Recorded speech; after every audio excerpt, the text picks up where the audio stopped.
Audi ara. So nagrest ta sa atong shawarma pero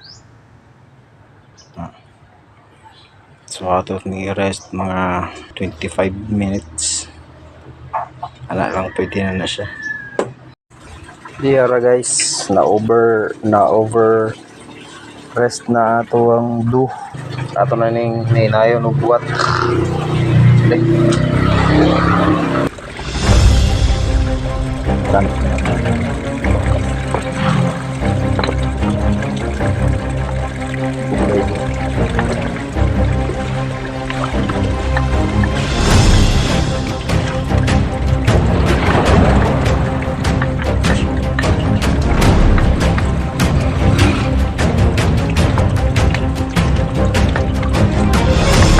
Igo na to ato ang shawarma wrap.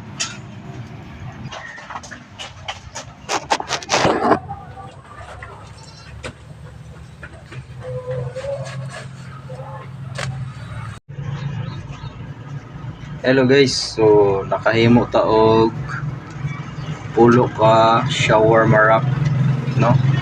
Sa usa ka cup nakabuhat ta og shawarma wrap nga na pulo ka pieces.